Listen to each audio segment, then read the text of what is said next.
I'm Adam Troop from Inspire Video, and today I'm going to review a product from Alesis, the iO2 Express USB audio interface.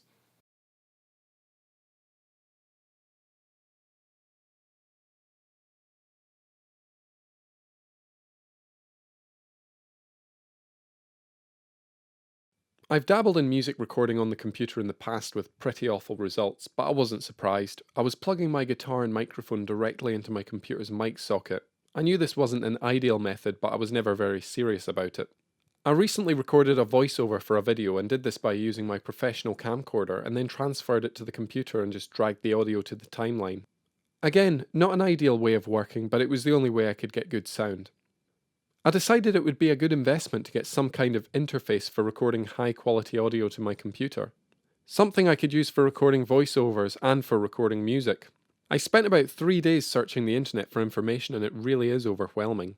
I think it is too easy to get sucked into all the debate people have on forums over which product is best. I certainly did. Also, every manufacturer claims their product is by far the best on the market for their price range. Who do you believe? I decided to go back to a local shop I've had previous good experience at as they stocked a decent range of audio interfaces. I had a look around and then finally approached the staff. I asked if he had an audio interface he would recommend for recording to a computer. He thrust a product in my face and told me it was the one to have, their most basic but most popular interface. It was the Alesis iO2 Express, not one I had compared online or read about at all. I was too busy looking at ones from Roland that cost double what this one cost. He said he used to use one and they just work. I had a little look at the package and it had everything I would need: XLR input, guitar stroke line input, phantom power, direct monitoring, and it was 2-channel. I thought, why not? If it doesn't work well, I'll bring it back, so I went for it. My first impressions of the Alesis iO2 Express were about the build quality. It isn't great. It's very plastic and lightweight. I do appreciate products with good solid build quality, but this really isn't an expensive product, so as long as it delivers good results in the audio department, I'll be happy. Alesis claim this product is plug and play, just one USB cable over which it will also take its power.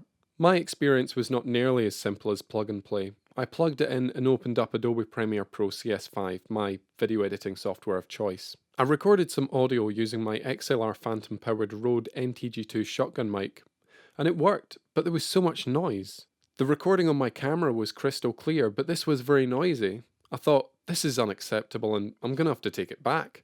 This was the situation. With the gain turned right down as low as it would go, the mic was just a bit louder than I would want it, and there was no way to turn it down further. I needed to give it a chance. Surely it isn't this bad. Maybe there are settings that need to be changed or drivers that need to be loaded on. I loaded on the ASIO driver found on the Alesis website and changed the audio settings in Premiere to use ASIO, and what a difference. The noise was gone, and now to get the mic to the right level, the gain knob was closer to its halfway mark. That's more like it. After using the ASIO driver, it was like a completely different product. Crystal clear, high quality audio with no complaints at all. I loaded the supplied Cubase LE5 software which came supplied with the iO2 Express onto my laptop. I won't go into what was involved in loading on that software as it is a whole other story in itself. I did run into a few other issues using the iO2 Express on the laptop that you should be aware of when trying to locate the source of any noise and interference.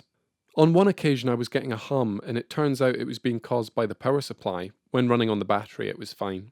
One time the gain control was slightly up on channel 2 when it wasn't getting used, and when I turned it back down the noise disappeared. I've read that ASIO control can cause problems and only on my laptop did I encounter an issue. But at first within Cubase the iO2 Express wasn't showing up as active and I wasn't getting any sound in or out of the interface. Turns out if you have other software running that uses ASIO, then it can take control and stop other programs from using it.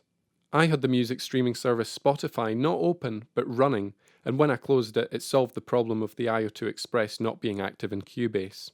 If you're going to use it, I would just exit all other programs.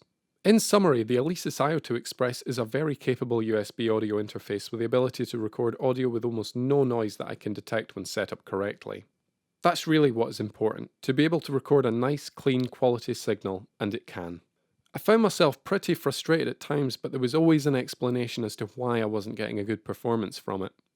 I imagine all of the issues I ran into would apply to any USB audio interface, so I really can't blame the issues I had on Alesis, but it would be nice to have a good troubleshooting guide on their website. I would certainly recommend the Alesis iO2 Express to anyone with similar recording needs to my own.